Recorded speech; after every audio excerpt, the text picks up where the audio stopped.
greet you with the most utmost of fashion that I can give. I do hope you've been good. I have. Sitting here enjoying this fine drink.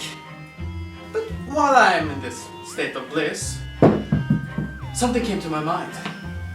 This is the month of the dead. Halloween is closing in, and I just thought I have to do something on this fine occasion, and many ideas filled my rumbustious mind.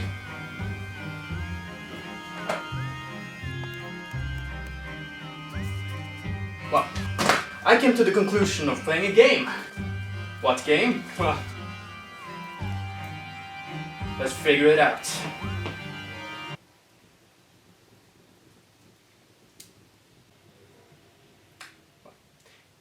Kind of strange playing a game here in the foyer, so let's go up to my fortress of solitude. Ah, that's more like it. Smells like Coke and chips. Coca-Cola. You know, the drink, not the... Anyway, I was thinking, what game could I possibly play at this Hallows month of death?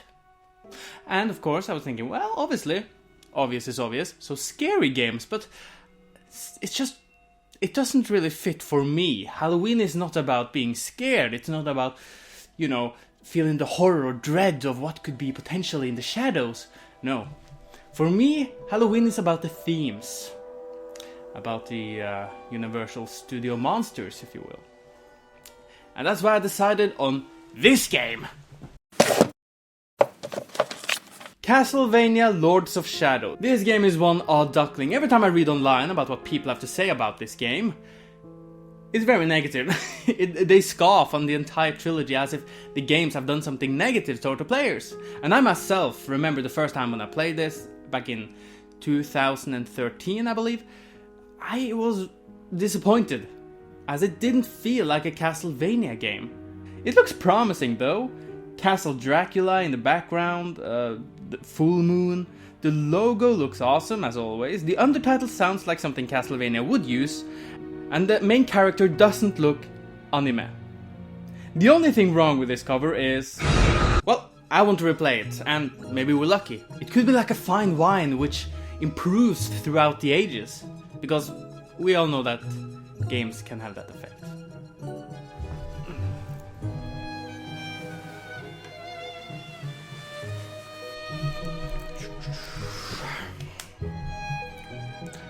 By the way, I'm playing on the PC, so you know that the graphics are the best that they can be. As it is. When starting up the game, we will be met by a narrator, who will talk between all the chapters, as this game tells its narrative through stages rather than a big world like the Metroidvania games. And we can hear that the voice is in the possession of none other than... daily lives never knowing the forces that can change our destinies forever. Sir Patrick Stewart? I'm okay with this, as long as I got him to say... into oblivion. Perfect! Anyways, like every game today, we have a small tutorial, and holy Italian crossdresser does this game like to pause and remind you of gameplay mechanics. Look, I understand that tutorials are there to teach the player quickly and easily, but when you have fast-paced gameplay, which this game definitely have, and just decide to slow everything down, it gets annoying really fast. But the thing that goes through almost the entirety of the game are the hints that you can't turn off. You know when your parents are downstairs and they yell up for you to get your attention, but they can't hear your response? So they keep shouting your name over and over again? That's exactly what this is. Yeah? Yeah?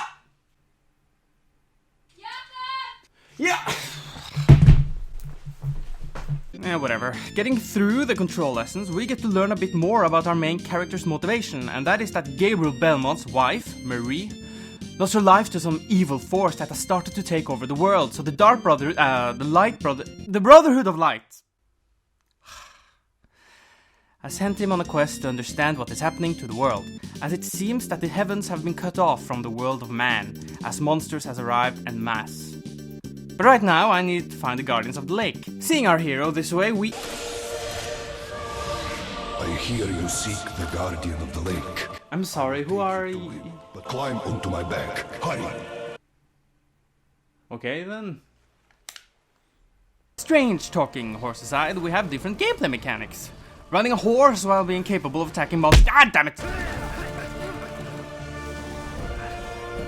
Okay, well at least this will give us time to learn the counter move, which I feel like every game really enjoy using these days. But hey, if it works. Getting on She-Ra's horse, so Well, okay. It's tiny, but it's the biggest thing that ever happened to me. we ride through this little gameplay segment as Horsey says, I can travel no further. You will find what you seek ahead.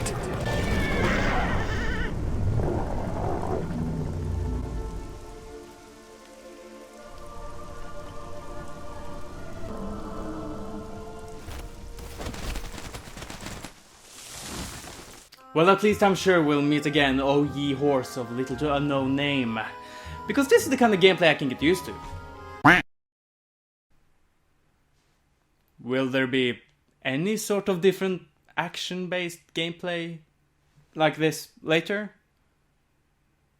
No? Huh. Then what was the point of all? Seems like I am not the only one who's confused. Who or what was that strange creature? I don't know, but I do hope the game will explain it later, but right now we have a swamp known as the Dead Bog. This actually works also as a small tutorial, as there are tons of platforming in the stage as well as upgrades. As you can expand your health meter, item stock and, as we will get later, light and dark magic. To do so, we need to find 5 gems for the health and magic upgrade, and chests for the usable items.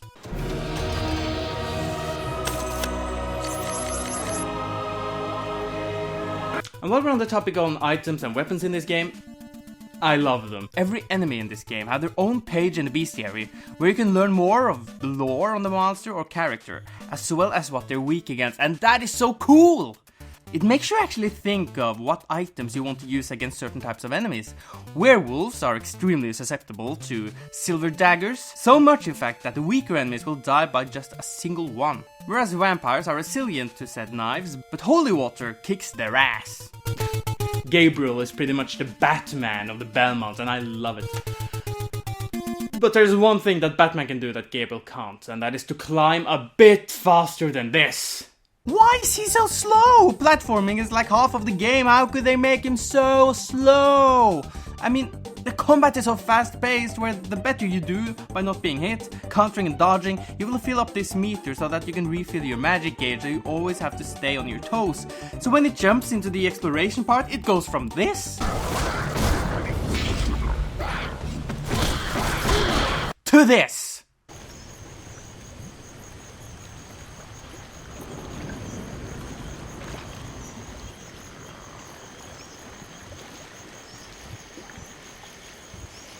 Okay, I can get used to it, just give me a minute. Okay, let's get the plot moving along. Getting through this treacherous swamp, very slowly mind you, we get to this mausoleum where we actually can upgrade our whip, or combat cross as this game calls it. So now we can use it with our platforming, which is really cool.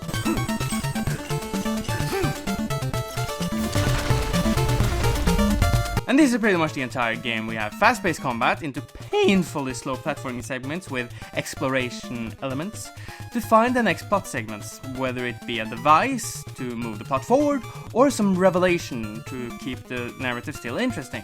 And I do remember that I did enjoy the story, it's just the beginning of the game is very not interesting. It doesn't do it justice from what I remember at least. And 2013 was 3 years ago, and I don't remember much of it, but, you know, it's still very early in the game, so as we continue on, maybe the plot will kick in a bit more, and it will fetch me, like I remember. So, let's continue. So after a whole stage, which is just doing a puzzle, which is so easy that you really can't call it a puzzle, we meet the Guardian of the Lake, who is the mythological being known as Pan. Gotta say, you look better than you did back in 2006. But what doesn't look as good? Oh my god, why does this cutscene look so ass? Look at the aliasing. What? I mean, did the developers look at the sharp end of a saw and believe that was straight? The scene just before the cutscene looked like this. You can't just... Okay, I'm being very harsh on the game, I know, but... It's 3 years old. But it looks... Pan shows us a vision. And in this vision we see our main character killing his wife. This is interesting as the protagonist gets distraught by this. Pan opens up a way to continue on while telling him that the vision pretty much mean... You appear worthy of entering the Lake of Oblivion. The gates of oblivion. All joking aside though, we now get to...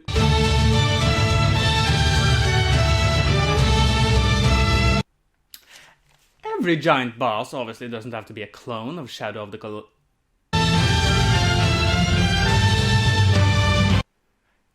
Killing said giant, we meet the spirit of Marie. And this is where we get to the main objective of the game, and that is that Gabriel has to find the 3 Lords of Shadow to collect their power and use it to restore the connection to the heavens up high. And after the well-directed and emotional scene ends, our brother Sobek, who we introduce ourselves to... I have heard of you. I am sorry. My name is Belmont. From the same order, tells us that the power can even... You can bring her back.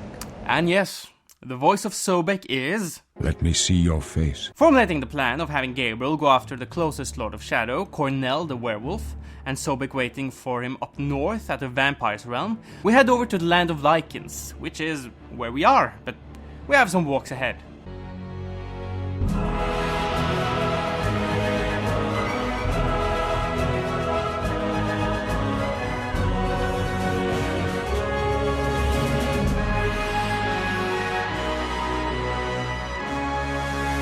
Getting closer to the Lord of Lycans, we come in contact with 2 characters, Claudia and her Dark Knight.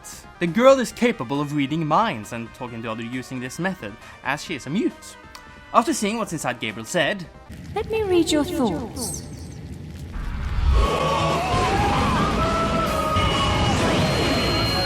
Fuck Konami. No! What is it? she tells our hero that he needs her help and that she will join Gabriel on his journey. And that is fantastic, because the next stage is to find these crystal shards, as Claudia used her last one, to be able to find the next Titan and kill it like we did the last one. And obviously now that we have some help, we just have to find it on our own. What? You need 4 shards to create 1 whole crystal.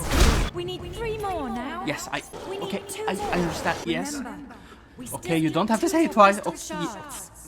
Remember. Remember. This is the 50th time. I know! I can come out!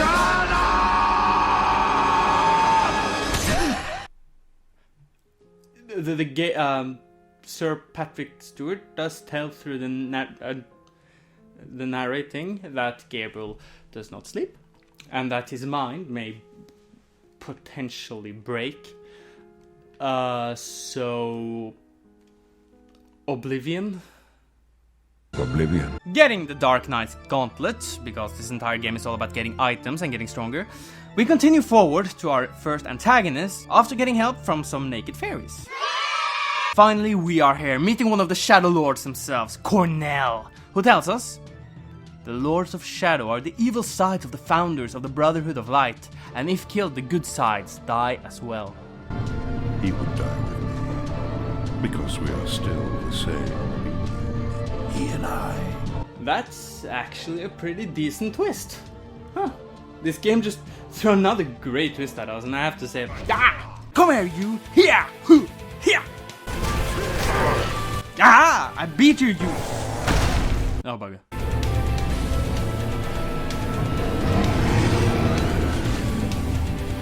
The boss battles in this game are phenomenal, as they all have some thought behind them. There is, of course, the basic weakness. Cornell is a werewolf, so he's weak against the silver dagger, but they also changed the way how to fight the bosses as well. In Cornell's wolf form, he can't really be hurt, so you have to destroy the statues around the arena so that we can stab the son of a bitch in his throat, effectively killing not only the Lord of Shadow, but also the Holy Founder. And we get the running shoes by killing him, and one of the powers that we need to collect, a piece of the God Mask, which seems to be absolutely gorgeous. But this is not Castlevania. everything so far has kind of had this orange hue, like a swamp, like an orange swamp or forest. It doesn't... The graphics are nice, the art style is good, but it doesn't look like Castlevania. So, let's get to Castlevania. Finally, here we are. Look at that. That is Castlevania looking. Why is there shaky cam? Having a rendezvous with Sobek, the two warriors of light head into the Abyss Church in looking for a weapon capable of weakening vampiric cells, the holy water. And with it, we kill one of the lieutenants of the army of nightly creatures, and finally, we get the recognition we deserve. And his weapon they called Vampire Killer.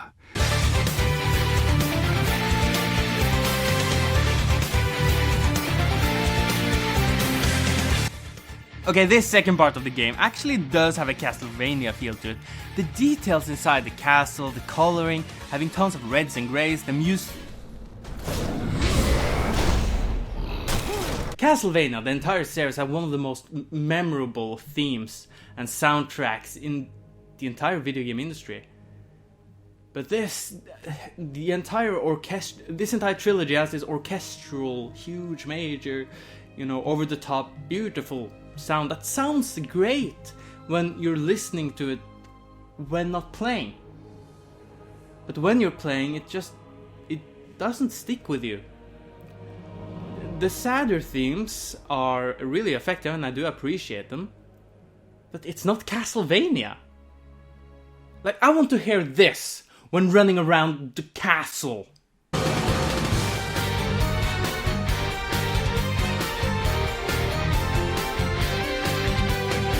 I want to hear this when fighting the brother of the lieutenant that we killed earlier.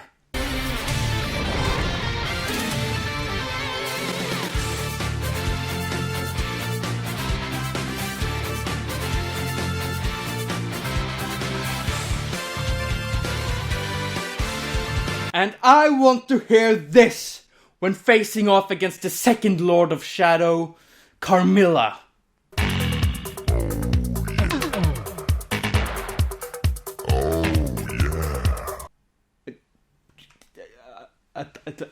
At least it's more modest. It's more modest than what she wore in Judgment. Ah, that's more like it. Meeting Batgirl and pushing aside her advances, we learn two things. One, apparently Gabriel has been deceived, as the only way to exist after death is like what we see in front of us. No complaints here.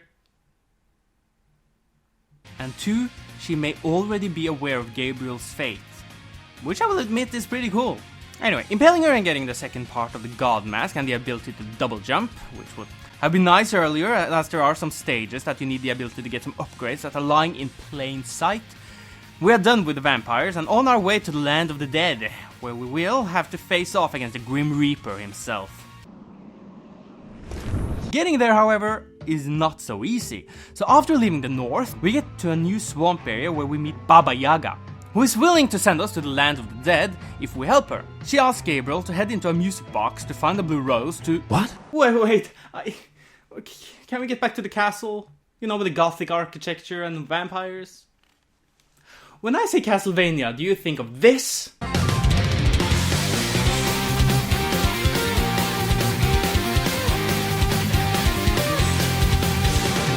Or this?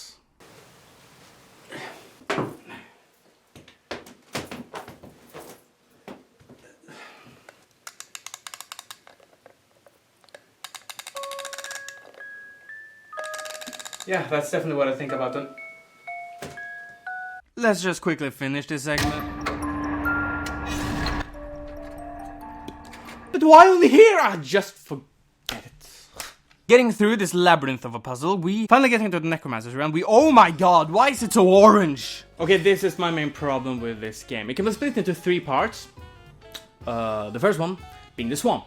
Second, the castle. Third, orange, stony thingy. And the most pleasing one, in my opinion, is the vampire's castle, as it is the most different from the entire bunch.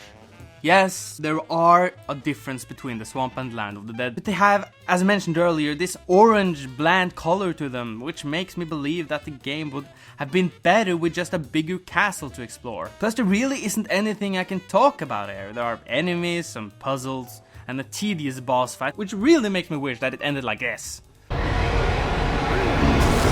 Okay, whatever, I just want to finish this game. Getting the final piece of the God Mask, we meet up with Sobek, who is the real final Lord of Shadow? The Necromancers. The final Lord. Huh. Again, the twists of this game. I really like it because now I care as the... Now you begin to understand. Yes, Gabriel. It was I who cast us. We Lords of Shadow, as you call us, have been impotent for far too long. Of course, I couldn't arouse their suspicion, influence you with this mask. But even I did not foresee the beast that lay within. It was all too easy to make you kill them. One eternity later. Yes, Gabriel, now you finally understand. It was you who murdered your wife. No! You lie! Bastard! 2,000 years later. Please tell me that we can start a fight. Dare to challenge me? You will die for your blasphemy. Your soul belongs to me. Who are you? Satan is the final boss. Where the hell did you come from? And what should I care? If there's one trope I hate with a passion in video games, it's the true evil that gets revealed in the end without any sort of foreshadowing or anything smart like that. And Satan? In Castlevania? What? You know what? I don't care anymore. Whooping Satan's ass like the little naked guy that he is, we reconnect a link to the heavens, causing all the spirits to be laid to rest, including Marie, which leads to a sad scene and whatever they want, I don't care. And that is the ending. So, Castle...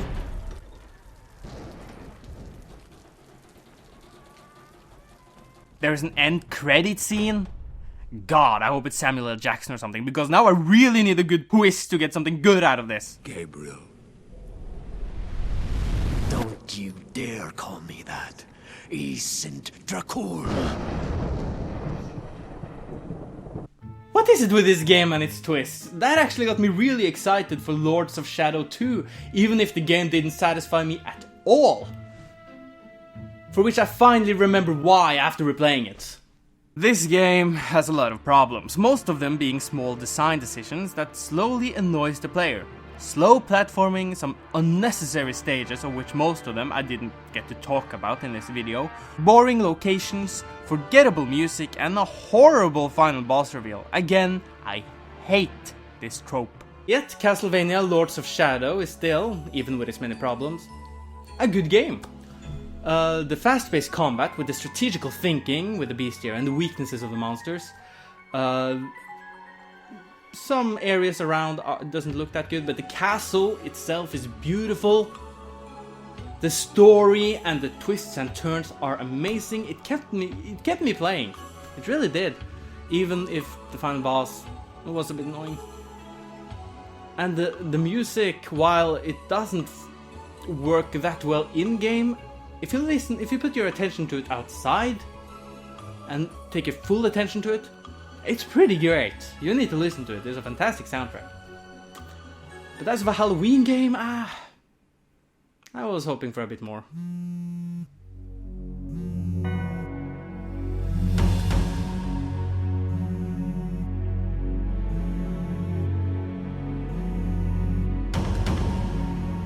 Fuck.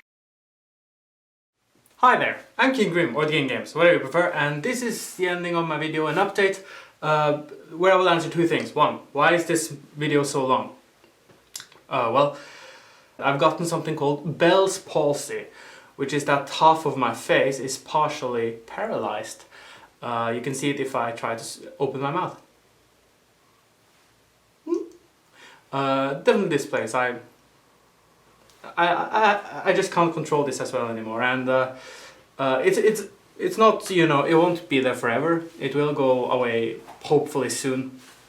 But again, it is annoying, and I had planned, as you could see at the end of this video, that I had an In the Mind of video planned to come out this month as well, but it won't happen because of this annoyances. Second thing is, I am planning on streaming for the rest of the days until Halloween. From tomorrow on, I believe. I can't say for certain when, but I will try to stream every single day, and if you go to my Twitter, right under the description, you can follow me so that I can update you when I'm streaming, what I'm streaming. I think I know what game I want to stream, but whatever.